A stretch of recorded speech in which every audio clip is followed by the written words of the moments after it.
We see soil as a very fundamental and basic part of increasing productivity, and that also helps the farmers to improve their livelihood.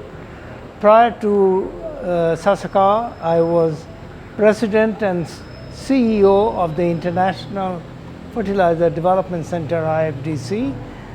So my relationship with Uganda goes back more than 25 years. I've been coming here for the last 25 years, so I've been seeing the development of agriculture in Uganda. In the initial stages, the focus was never on soil because there was a perception, which is there in your constitution, that soils in Uganda are very fertile, which was the case 25 years ago. But progressive cultivation has depleted the nutrients. The soils have become devoid of nutrient. They are not able to sustain the production.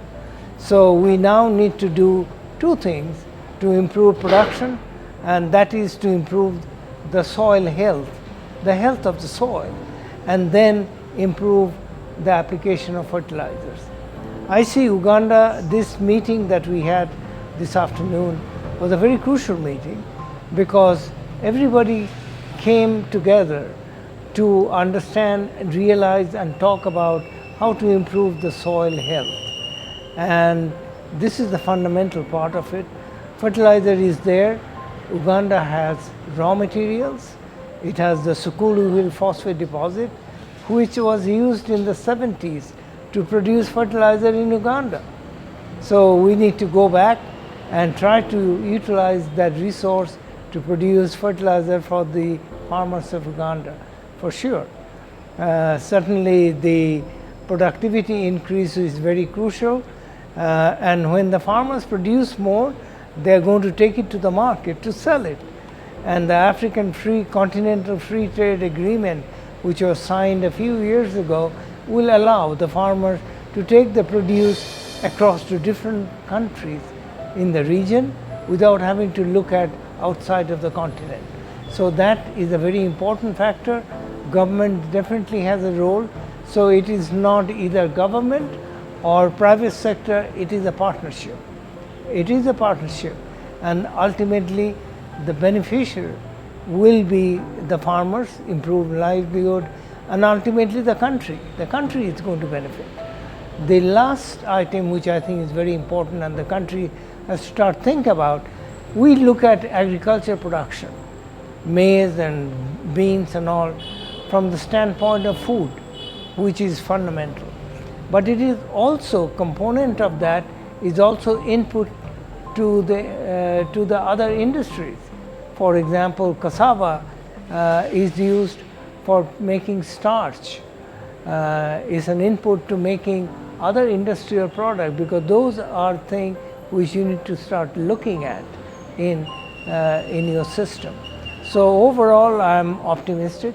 I do see the fertilizer is crucial, and I think this meeting certainly started the dialogue as to how we can have fertilizer producers come together and make fertilizer available and make it affordable for the farmers of Uganda.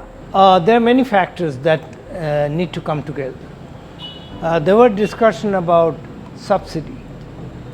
The countries, let me just back up and say, every country in the world support their farmers. In developed country, in developing country, everyone does it. So now in Uganda, government has to think how to support the farmer through subsidy and how they design the subsidy. So it's a combination of transferring the knowledge that the farmers would need. So Sasakawa Africa Association, that's our work, is to transfer the knowledge that is developed, working with them and making it available so that they are able to absorb and use them. And then the subsidy part of it is very important. Information delivery is important. So the government has to start thinking about how do I make information available to the farmer. There was a question of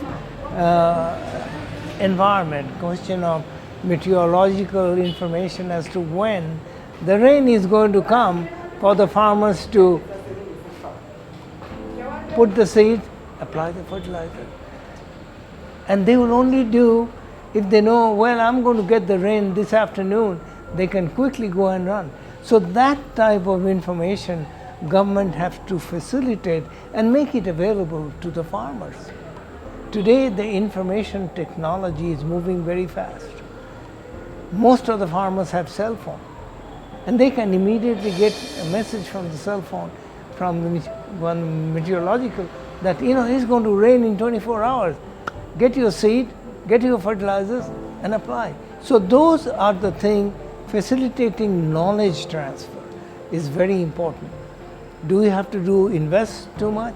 You have the infrastructure. It's a question of putting all the pieces of the puzzle together to make the farmers more affordable and help them market their produce. We have a farmers organization which is run by the women farmer who collectively get their produce together and market as a group. And they work together to buy fertilizer as a group, market their produce as a group, have storage facility which belongs to the group.